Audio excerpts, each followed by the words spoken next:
আপনি রোগী না, তবুও একটা টেস্ট আপনাকে রোগী বানিয়ে দিতে পারে। আপনি যদি বলি সেই টেস্ট কোনটা, সেটা হলো simple ultrasonogram of kidney, ureter and bladder. আপনারা সহজটাই বা খুব কমনলি মানুষের কোনো পেটের সমস্যা যে কোনো কারণেই করে কি মানুষ একটা পেটের আলট্রাসোনো করে। এই আলট্রাসোনোগ্রাফি করলেই দেখা গেল যে মানুষের প্রোস্টেট গ্রন্থির একটা সাইজ বলে দেয়।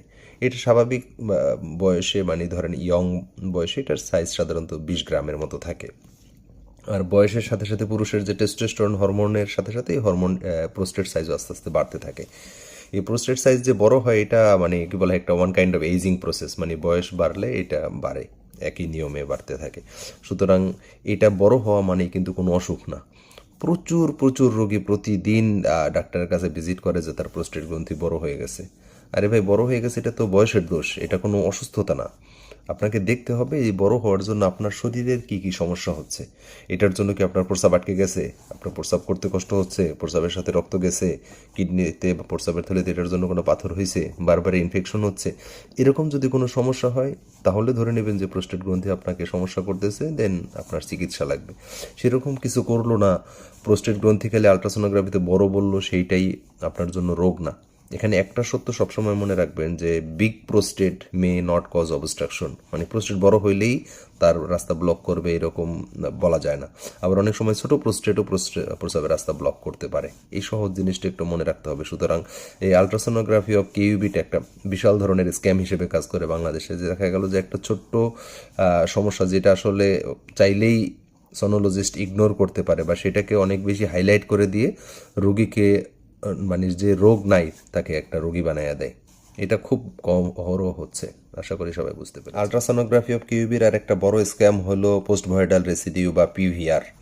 প্রচুর রোগীরা টেস্ট করে এসেই আমাকে কমেন্টসে, মেসেঞ্জারে শুধু মেসেজ বা রিপ্লাই কমেন্ট করতে থাকে যে স্যার আমার পিভিআর 50, আমার পিভিআর 30, কি করব? মানে পিভিআর 50 মনে হয় এটাই তার একটা মানে রোগ, তার চিকিৎসা লাগবে। আবার পিভিআর 50 এর মানে এটা, ভাই পিভিআর মানে কি? আপনি প্রস্রাব করে আসছেন, প্রস্রাবের থলিতে কতটুকু রয়ে গেছে, এই কতটুকু রয়ে গেছে এটার তো হাজারো কারণ থাকতে পারে। যেমন আপনি ধরেন হাসপাতালে গিয়ে তো আলট্রাসোনোগ্রাফি করেন, হাসপাতালের যেই বাথরুমে গেছেন বাথরুমটা আপনার পছন্দ না, আপনি ওখানে প্রস্রাব করতে গিয়ে দেখলেন আপনার প্রস্রাব ঠিক মতো হচ্ছে না, কারণ পরিবেশের সাথে সম্পর্কিত। আপনার তখন 300 ml ছিল, আপনি 200 ml প্রস্রাব করে চলে আসলেন।